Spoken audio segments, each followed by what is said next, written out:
एक बार पुनः इस उद्देश्य क्लासेज में हम आपका हार्दिक स्वागत करते हैं। मैं डॉक्टर मनोज चौरसिया। मित्रों, हम लोग समास पढ़ रहे थे।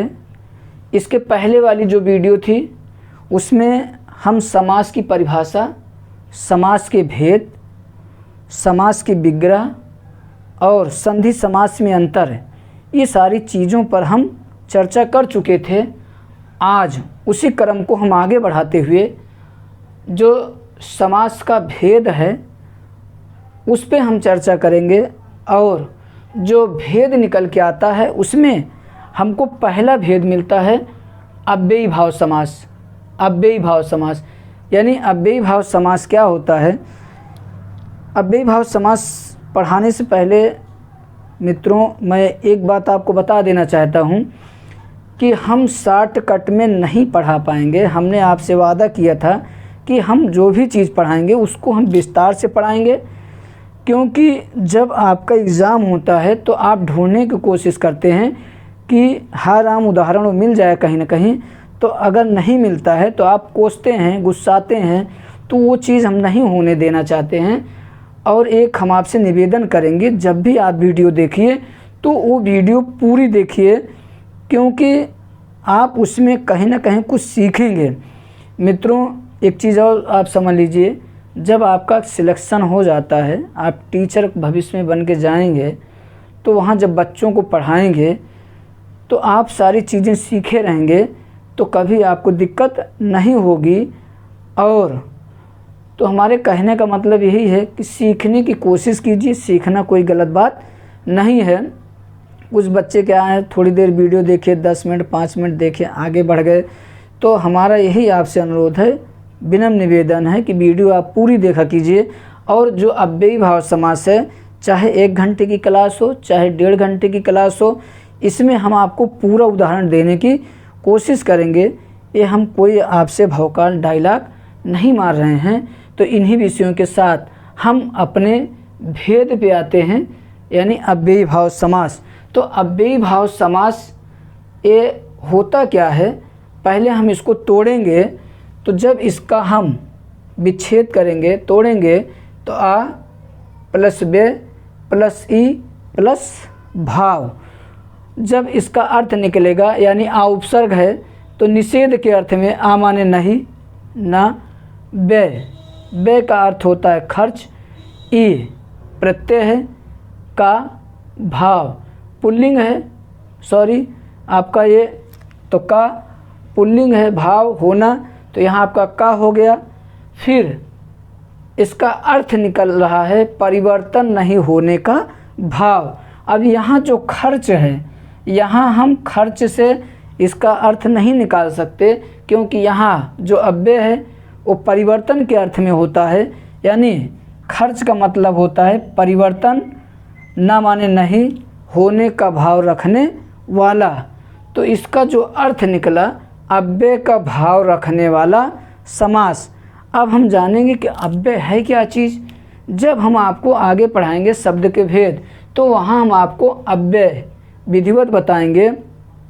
लेकिन यहाँ आप समझ लीजिए कि अव्यय होता क्या है। थोड़ा हम संक्षिप्त में पढ़ा दे रहे हैं कि रूपांतर या प्रयोग के आधार पर शब्द के भेद। तो रूपांतर या प्रयोग के आधार पर शब्द के 2 भेद हैं। कितने भेद? 2। कितने भेद?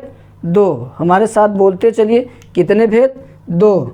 विकारी अविकारी, विकारी अविकारी। अभी हम अव्यय की बात कर रहे हैं। पहले तो आप जानिए कि अव्यय होता क्या है।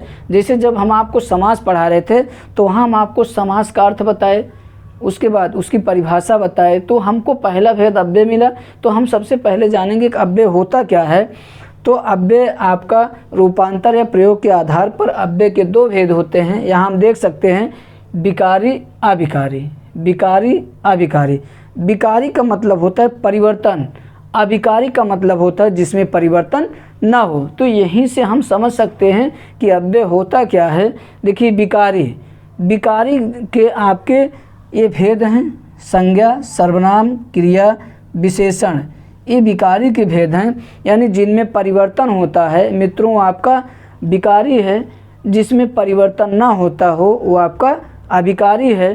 तो देखिए संज्ञा, संज्ञा माने नाम, जैसे हमारा कोई ना कोई नाम है तो उसमें आपका परिवर्तन हो रहा है। जैसे दिन, तो दिन का आपका दिनों हो जाएगा। सर्वनाम तू, आपका तू बहुत पूछा जाता है तो तू एक वचन, तुम आपका बहुवचन। उसके बाद क्रिया, गया, गई, विशेषण अच्छा, अच्छी, ये सारी चीज़ें मित्रों आपको यहाँ भी मिलेंगी, यहाँ हम आपको दिखाएंगे। और ये जो आपका अभिकारी है, अभिकारी, इसके 4 भेद होते हैं। जब हम आपको समास पढ़ा रहे थे तो जब हम आपको थोड़ा संक्षिप्त रूप में, इसके पहले वीडियो आप जाके देख सकते हैं, तो वहाँ हमने आपको अभिकारी के बारे में बताया था कि अभिकारी जो होते हैं यही आपके अव्यय हैं, ये अभिकारी अव्यय हैं। तो इसके 4 भेद हैं, क्रिया विशेषण, संबंध बोधक, समुच्चय बोधक, विस्मयादि बोधक। यहाँ आप देख सकते हैं, यहाँ आप देख सकते हैं। और एक चीज़ आप लोग किया कीजिए, जब भी आप वीडियो देखा कीजिए तो मित्रों इसका विधिवत नोट्स बना लीजिए, यह आपको बहुत काम देगा आने वाले समय में। तो जो क्रिया विशेषण है, देखिए क्रिया विशेषण प्रतिदिन, प्रतिदिन, संबंध बोधक के बिना, के साथ, ये आपका संबंध बोधक है। समुच्चय बोधक और लेकिन, क्योंकि, ये आपका समुच्चय बोधक है। विस्मयादि बोधक वाह, अरे, तो आपका ये अभिकारी है, इनमें कोई परिवर्तन नहीं होता है, यानी जो अव्यय हैं उनमें आपका कोई परिवर्तन न होने का भाव रहता है, यही आपका अव्यय है। अब देखिए परिभाषा क्या निकल के आती है, एक सूत्र लेके आते हैं संस्कृत में। तो आपकी जो परिभाषा है, पूर्व पदार्थ प्रधानो अव्ययी भावा, इसकी जब हम परिभाषा यहाँ हम निकाल सकते हैं कि जिस समास में पूर्व पद की प्रधानता होती है और उसके मेल से बना समस्त पद, देखिए क्रिया विशेषण होता है, अव्ययी भाव समास कहलाता है। इस परिभाषा में जो आए हुए महत्वपूर्ण शब्द हैं जरा उसको हम देख लें। जैसे आपका एक आया पूर्व पद, हमने आपको बताया था कि समास में 2 पद होते हैं, एक आपका पूर्व पद, एक आपका उत्तर पद। तो ये समास में 2 पद होते हैं, पूर्व पद, उत्तर पद। पद हमने आपको बताया था कि सुप्तिगंतम पदम तिप्तझी, यानी पद, पद की चर्चा किए थे कि जब कोई शब्द वाक्य में प्रयुक्त होता है तो ही आपका पद होता है। इसमें करें पूर्व पद की प्रधानता, देखिए 2 पद होता है, जैसे हमने ले लिया यथाशक्ति, यथाशक्ति, तो इसमें आपके 2 पद हैं, एक यथा, एक आपकी शक्ति।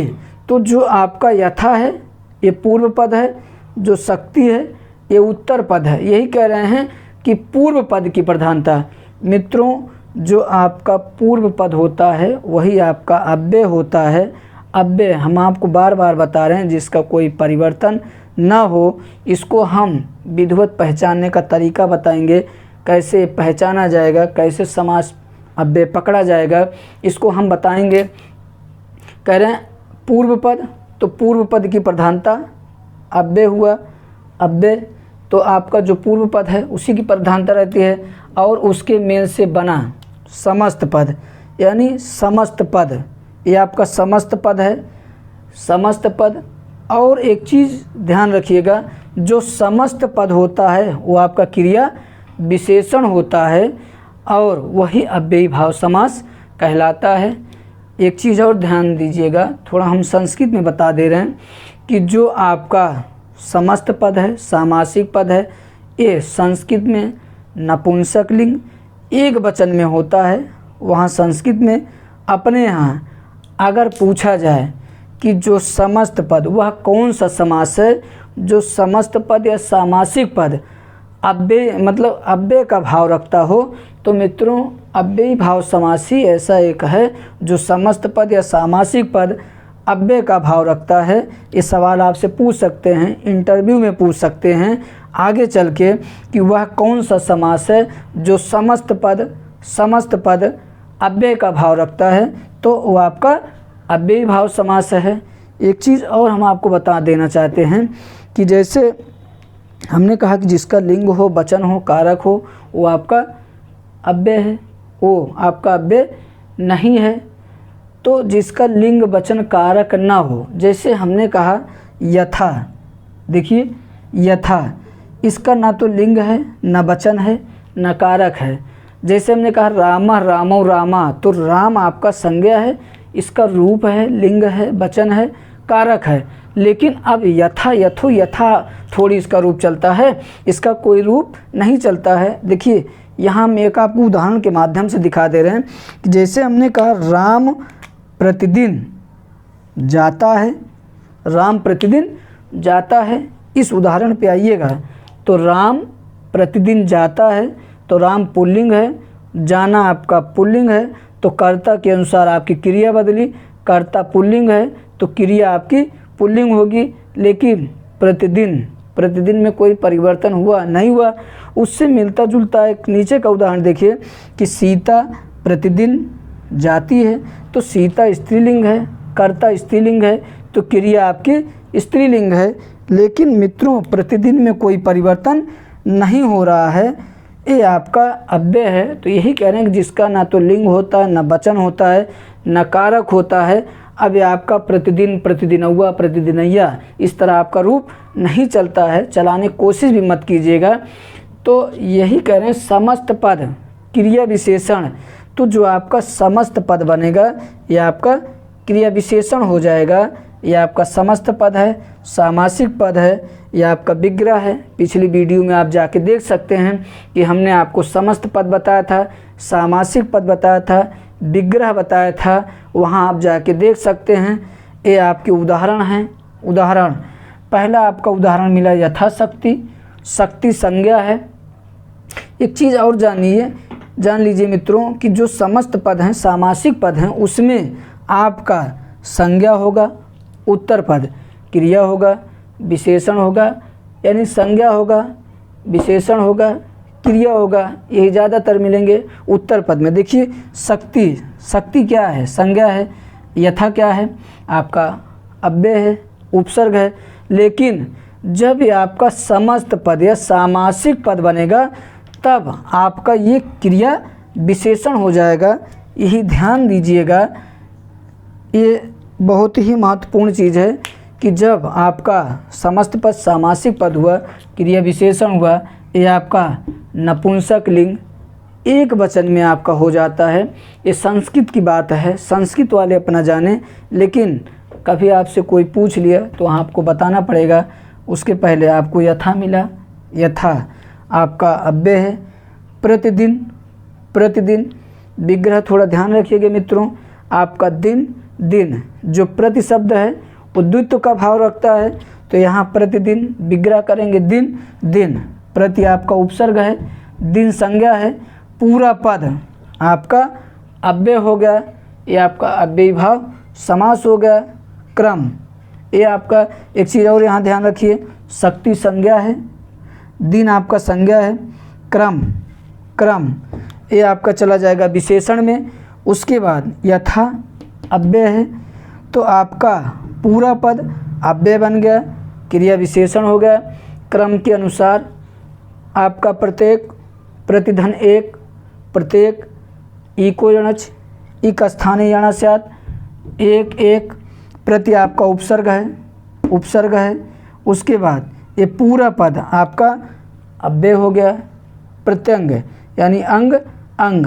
फिर भर पेट, पेट आपका मित्रों संज्ञा है, भर आपका अव्यय है, अव्यय है, नो परिवर्तन, इसमें कोई परिवर्तन नहीं होगा। यथार्थ, अर्थ के अनुसार, यानी यथार्थ, यथाधन अर्थ, अर्थ के अनुसार, अर्थ के अनुसार। आइए मित्रों कुछ और हम उदाहरण देखते हैं अव्ययी भाव समास के। अव्यय पे हम चर्चा कर चुके हैं कि अव्यय क्या है, अव्यय की परिभाषा देखें और अव्ययी भाव समास की हम परिभाषा देखें। उस अव्ययी भाव समास के जो महत्वपूर्ण उदाहरण हैं उन उदाहरणों पर हम चर्चा करेंगे और ये एग्ज़ाम में आपके आए हुए उदाहरण हैं। तो तो हम ज़्यादा से ज़्यादा आपको उदाहरण देने की कोशिश करेंगे। और हम आपसे फिर निवेदन कर रहे हैं, विनती कर रहे हैं कि जब भी मित्रों आप वीडियो देखिए तो पूरा देखिए, तब उसमें आपको मज़ा आएगा और कुछ न कुछ चीज़ें आपको मिलेंगी, आप सीखेंगे। और सीखना कोई गलत बात नहीं है। फिर हम अपनी बात उसी को दोहरा रहे हैं। तो जो महत्वपूर्ण उदाहरण हैं और जो बच्चे कंफ्यूज होते हैं, उदाहरण में ही कंफ्यूज होते हैं। जब हम ये उदाहरण आपको पढ़ा लेंगे तो हम आपको बता देंगे लास्ट में जाते जाते कि अव्ययी भाव समास में किस तरह के प्रश्न बन सकते हैं और कैसे प्रश्न पूछा जा सकता है, ये चीज़ हम आपको बताएंगे। बस आप पूरा वीडियो देखिए। और मित्रों, आपको कुछ मिल रहा है तो जल्दी से जल्दी सब्सक्राइब कीजिए, लाइक कर दीजिए, जिससे हम लोग लाइव आ जाएं। बड़ी मज़ेदार बातें आपको बताएंगे, हंसाएंगे, पढ़ाएंगे। ये हमको भी पढ़ाने में बड़ी कम मज़ा आ रही है, रियल बता रहे हैं। क्यों? क्योंकि जब हम लोग लाइव आएंगे तो वहाँ हंसी मजाक होता रहेगा, पढ़ाते रहेंगे, आपके कमेंट से पढ़ते रहेंगे। अभी थोड़ा मज़ा कम आ रहा है, लेकिन हम आपसे वादा कर रहे हैं बड़ी मज़ा आएगी। आप हमारा साथ दीजिए, हम आपका साथ देंगे। तो उपगंगा देखिए, जो संस्कृत वाले उदाहरण हैं वहाँ से हम कुछ उदाहरण लेके आए हैं। क्योंकि जो संस्कृत में अव्ययी भाव समास होता है वहाँ उसके कुछ सूत्र हैं। सूत्र वहाँ अव्ययी भाव समास जो करते हैं उनके उदाहरण हम लेके आए हैं। जैसे यहाँ आपका पहला उदाहरण मिला उपगंगा। तो उपगंगा, गंगा संज्ञा है, उप आपका अव्यय है, उपसर्ग है। जितने उपसर्ग होते हैं मित्रों वो आपके अव्यय होते हैं। अव्यय होते हैं जिनका व्यय ना हो, उपसर्ग का कोई अपना अर्थ नहीं होता है, उसका कोई लिंग नहीं होता, वचन नहीं होता, कारक नहीं होता है, वो आपका अव्यय कहलाता है। तो ये जो आपके यहाँ तक हैं ये मित्रों समीप के अर्थ में होते हैं।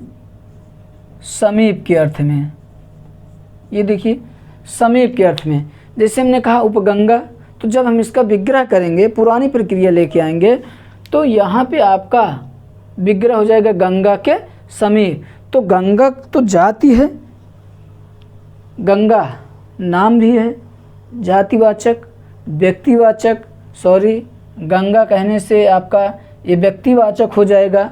तो आपका संज्ञा है, संज्ञा के 5 भेद वहाँ पर भी हम चर्चा किए थे। तो आपका, लेकिन जब इसके साथ अव्यय लग गया तो पूरा पद आपका अव्यय बन गया, यानी क्रिया विशेषण हो गया। समीप के अर्थ में गंगा के समीप। फिर उपकूल, कूल माने किनारा, कूल के समीप, कूल के समीप। कूल आपका अव्यय है, संज्ञा है। उप आपका अव्यय है, इसका आपका विग्रह हुआ। उपनगर, नगर, नगर आपका संज्ञा है, उप आपका उपसर्ग है, अव्यय हो गया, नगर के समीप। तो ये तो समीप के अर्थ में हुआ। वहाँ से हम उदाहरण लेके आए। यहाँ से कभी कभी एक सवाल पूछ लेता है, परोक्ष, अक्ष के परे, अक्ष संज्ञा है, पर उपसर्ग है, आपका पूरा पद अव्यय हो गया, अव्ययी भाव समास। प्रत्यक्ष, प्रतिधन, अक्ष, यण स्वर संधि, या वाला लग पहले, आधा अक्षर मिल जाए तो यण मार के चला आया। यानी थोड़ा गांव की भाषा में, हम लोग गांव से हैं तो गांव की भाषा बोल देते हैं। कुछ लोग कहते हैं गुरुजी आप तो पढ़ाने लगते हैं कि गांव की भाषा, तो भैया गांव की भाषा तो बोल ही देंगे, कोई इसमें बुराई नहीं है, अच्छी बात है, बोलना चाहिए, ये हमारा अपना मत है। समक्ष, अक्ष के सामने, सम उपसर्ग है, सम उपसर्ग है, अक्ष संज्ञा है, तो आपका पूरा पद अव्यय हो गया। अपाद मस्तक बहुत इंपॉर्टेंट है, आ उपसर्ग है, पाद मस्तक, पाद माने पैर, मस्तक आपका सिर हुआ, तो आ उपसर्ग लगने से पूरा पद आपका क्या हो गया, क्रिया विशेषण हो गया, अव्यय हो गया। मन माना, मन माना, बहुत ही इम्पोर्टेंट है आपका है मन माना, यानी मन के अनुसार, मन के अनुसार, ये आपका अव्यय है, मन के अनुसार अव्ययी भाव समास हो गया। निर्भय, बिना भय के, बिना भय के, भय, भय, डर संज्ञा है, बिना आपका अव्यय है, उपसर्ग है। प्रत्युपकार, प्रत्यु आपका उपसर्ग है। प्रतिधन, उपकार, या बार अलग पहले आधा अक्षर मिल जाए तो यण मार के चला आया, यानी यण स्वर संधि, तो प्रतिधन उपकार, उपकार के प्रति।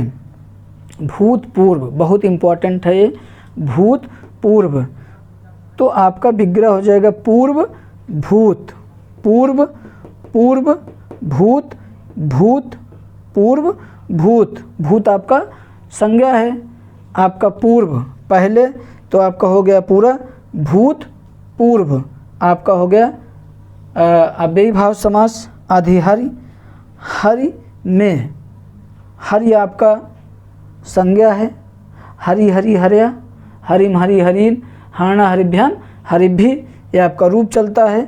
लेकिन आधि, आधि सिंह अस्था श्याम कर्म, कर्मण द्वितीय, आधि सिंह अस्था श्याम कर्म, आधि आपका उपसर्ग है। और हरि के अर्थ में, यानी में विभक्ति के अर्थ में, तो हरि में ये आपका विग्रह हुआ, आधि उपसर्ग लगा। पूछ सकता है अधिहरि, अधिहरि, तो ये आपके कुछ महत्वपूर्ण, इससे आपका ये आपका हिंदी और संस्कृत का मिला जुला था।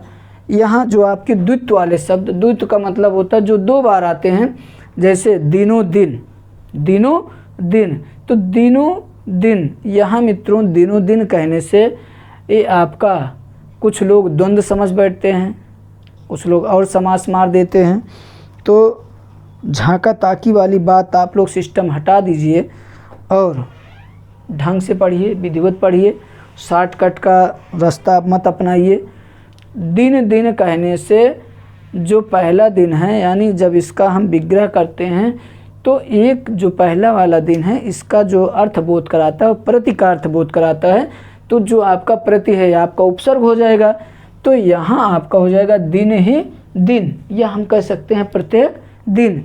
तो ये आपका द्वित्व वाला जो है वो प्रति का भाव रखता है, प्रति का अर्थ रखता है, तो प्रति आपका उपसर्ग हो जाता है। बातों बात, बात ही बात, बात ही बात, रातों रात, रात ही रात, तो यहाँ पे अब कई रात नहीं है, यानी प्रत्येक, यहाँ प्रति के अर्थ में, प्रति के अर्थ में आपका जो रात है इसका बोध करा रहा है, यानी रात ही रात, प्रत्येक रात, तो प्रति आपका उपसर्ग है। हाथों हाथ, हाथ ही हाथ, डाल डाल, डाल डाल, तो डाल डाल, मैं पात पात, तो आपका डाल डाल कहने से प्रति डाल का अर्थ बोध कराता है। अब यहाँ पे योजक लगा तो बच्चे क्या करते हैं कि हर हमें तो योजक लगा है, मार दे द्वंद्व, नहीं द्वंद्व मत मारिएगा। जिसको सही भी पता रहता है वो बगल वाले गलते बताता है कि हे मार दो द्वंद्व है, नहीं मित्रों ये आपका द्वंद्व नहीं है, बहुत ही इम्पोर्टेंट है ये। योजक लगा आओ नताओ मार द्वंद्व, द्वंद्व मार दे द्वंद्व, नहीं द्वंद्व नहीं है, ये आपका डाल डाल, प्रति डाल का अर्थ बोध कराता है, प्रत्येक डाल, तो प्रति क्या है उपसर्ग है, अव्यय है, तो आपका ये अव्ययी भाव समास। पल पल, पल पल, फिर आया योजक तो कहते हैं पल और पल, नहीं पल पल, यहाँ आपका प्रति अर्थ का बोध कराता है, यानी प्रत्येक का बोध कराता है, तो आपका प्रति उपसर्ग है। कोठे कोठे, कोठे कोठे, भागम भाग दो बार आया, आप ही आप दो बार आया, दोबारा, ये इम्पॉर्टेंट है। जब हम आपको द्विगु समास बताएंगे तो हाँ इसकी भी व्याख्या कर देंगे। एक एक, एक एक प्रत्येक का बोध कराता है, एक एक, जब इसका हम विग्रह करते थे प्रत्येक, तो प्रतिधन एक, एक एक, यानी प्रत्येक, देखिए प्रत्येक, एक एक, भरसक, भर आपका अव्यय है। धीरे धीरे, धीरे धीरे, बड़ी मज़ेदार बात है, देखिए ज़रा बड़ी मज़ेदार बात है। धीरे धीरे हम आपको बता रहे हैं कि पूरा वीडियो देखिए, आपको ज़रूर मज़ा आएगा और आपको कुछ ना कुछ मिलेगा, आप कुछ ना कुछ सीखेंगे। ये हम आपसे वादा कर रहे हैं। अब मित्रों फिर कह रहे हैं, सीखना कोई गलत बात नहीं है। 40 मिनट, आधा घंटा जो भी आप वीडियो है उसको आप देखिए पूरा, तब तो आपको लगे कि हाँ कि मनोज सर कुछ गलत बताएं, कुछ सही बताएं। और जो आपको गलत लगे आप कमेंट बॉक्स में जाके लिख सकते हैं। अब कमेंट हम ज़रूर आप पढ़ते हैं और उसका निदान यानी समस्या जो है उसको हम सॉल्व करने की कोशिश करते हैं, करते भी हैं। और आपके कमेंट पढ़ते हैं तो बड़ी हमको मज़ा आती है, बड़ा अच्छा लगता है, हमारा मनोबल बढ़ता है। और इस तरह हमारा मनोबल बढ़ाएंगे तो विश्वास कीजिए हम आपको बहुत कुछ दे के जाएंगे और बहुत कुछ सिखाएंगे, ये हमारा वादा है। आगे चलते हैं। धीरे धीरे धीरे धीरे धीरे धीरे कहने से मित्रों ये आपका क्रिया विशेषण है। क्रिया विशेषण है जो क्रिया की विशेषता बताई। राम धीरे धीरे जाता है, सीता धीरे धीरे जाती है कि सीता धीरे धीरे जाता है, नहीं सीता धीरे धीरे जाती है। कर्ता अगर पुल्लिंग है तो आपकी क्रिया पुल्लिंग होगी, कर्ता स्त्रीलिंग है तो क्रिया आपकी स्त्रीलिंग की होगी। तो सीता धीरे धीरे जाती है।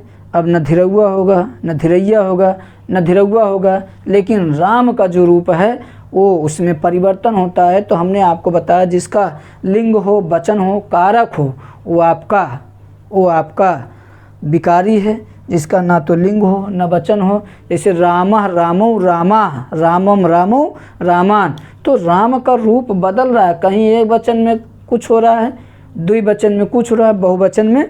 लेकिन यहाँ आप धीरे धीरैया धीरउआ धीरैया इस तरह होगा, तो धीरे धीरैया धीरउआ इस तरह रूप आपका नहीं चलेगा। इसमें नो परिवर्तन। अव्यय है, अव्ययी भाव जिसका कोई व्यय ना हो, ना तो लिंग हो, ना वचन हो, ना कारक हो। वही परिभाषा निकल के आती है कि जिस समास का पहला पद प्रधान हो अव्ययी भाव समास कहलाता है।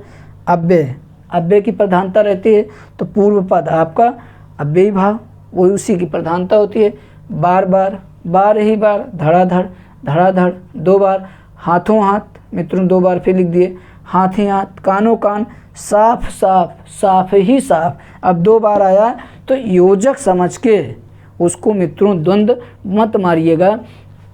कॉपी कलम लेके विधिवत नोट्स बना लीजिएगा, आपको बहुत कुछ मिल जाएगा, बहुत आप कुछ सीख लेंगे। उसके बाद उर्दू के अव्ययी भाव समास, तो जो उर्दू के अव्ययी भाव समास है यहाँ से भी पूछ लेता है। जब हम आपको उपसर्ग पढ़ाएंगे तो वहाँ पे हम सारी चीज़ें आपको क्लियर कर देंगे। जैसे बेकाम, बे आपका उपसर्ग है उर्दू का, उर्दू यानी बिना के अर्थ में होता है। तो जो उपसर्ग होते हैं उनका ना तो अर्थ होता है, न लिंग होता है, न वचन होता है, न कारक होता है। फिर सुन लीजिए, जिसका न लिंग हो, न वचन हो, न कारक हो, नो व्यय, जिसका कोई व्यय न हो, आपका व्ययी भाव समास। बेकाम बिना काम के, बेशर्म बिना शर्म के, बेरहम बिना रहम के, बेखटके बिना खटके, बेहिसाब बिना हिसाब के, बतौर तौर के साथ, बेपनाह बिना पनाह के। अन्य उदाहरण साल दर साल। कुछ ऐसे उदाहरण हैं मित्रों जिनका विग्रह नहीं मिल पाता है, नहीं हो पाता है, और इस तरह से कभी पूछते भी नहीं हैं कि जैसे साल दर साल उसका विग्रह वैसे का वैसा हो जाएगा।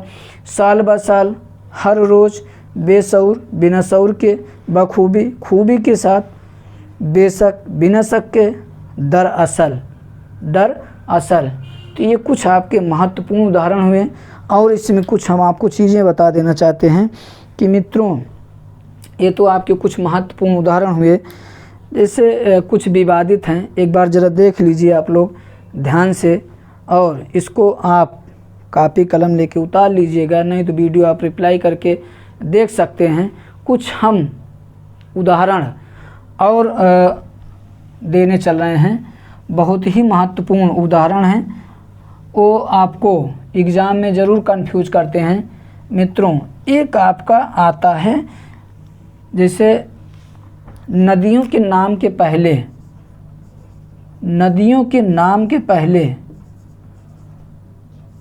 यदि संख्या लग जाए तो आपका वो द्विगु समास ना होकर के आपका अव्ययी भाव समास होता है। नदीभिश्च सूत्र ही कहता है कि नदियों के नाम के पहले अगर संख्या लग जाए तो आपको वहाँ द्विगु समास ना करके अव्ययी भाव समास करना है। इसको हम द्विगु समास में फिर बता देंगे।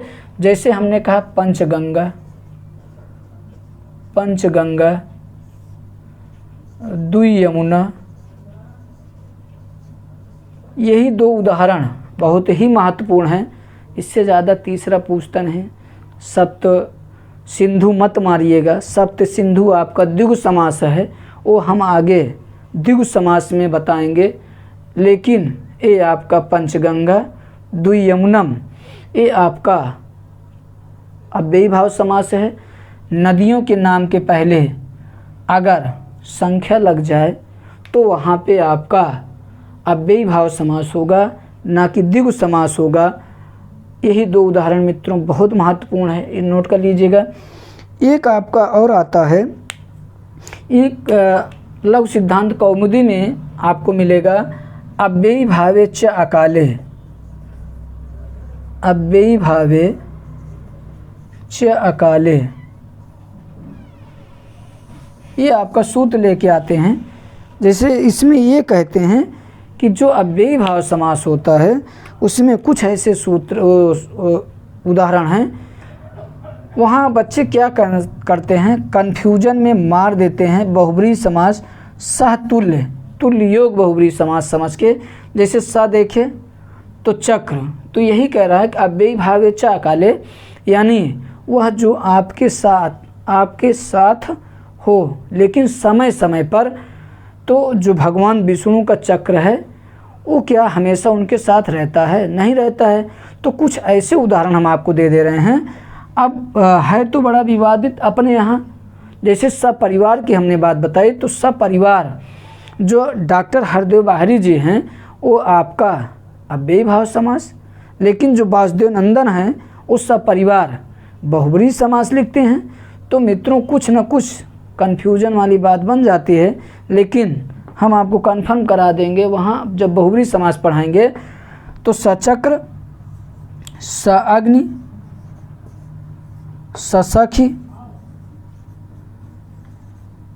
ससखी, मित्रों यही आपके सचक्र, सअग्नि, ससखी लघु सिद्धांत कौमुदी में ये आपका अव्ययी भाव समास आता है, यानी अव्ययी भाव च अकाले के सूत्र पे।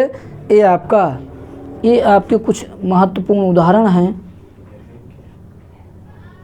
अव्ययी भावे च अकाले, सचक्र, सअग्नि, ससखी, ये आपका अव्ययी भाव समास में जाता है। बाकी सपरिवार है तो हम वासुदेव नंदन जी की बात मानते हैं, वो बहुब्रीहि समास में चला जाता है। ये आपका अव्ययी भावे च अकाले, सचक्र, सअग्नि, ससखी, पंचगंगा, द्वियमुनम, इतना जितना आपको उदाहरण दे दिए ये बहुत ही महत्वपूर्ण है। जब हम लोग लाइव आएंगे, आपको पेपर सॉल्व कराएंगे, तो वहाँ हम आपके सामने बहुत सारे उदाहरण लेके आएंगे। और जो अगला हमारा समास होगा वो इसके बाद वाला समास होगा, यानी हम तत्पुरुष समास की बात करेंगे। अव्ययी भाव समास, समास की परिभाषा बताए थे, पहले वीडियो में जाके देख सकते हैं। पूर्व पद प्रधान हो अव्ययी भाव, जिस समास का पहला पद प्रधान हो, अव्यय हो, वो आपका अव्ययी भाव समास है। तो विधिवत हम इस पर चर्चा किए मित्रों। और ये जो वीडियो है थोड़ा लंबी वीडियो हो जा रही है, तो अगली वीडियो में हम जब तत्पुरुष की बात करेंगे तो यहाँ थोड़ा आपको फिर से रिवीजन करा देंगे। आज के लिए बस इतना।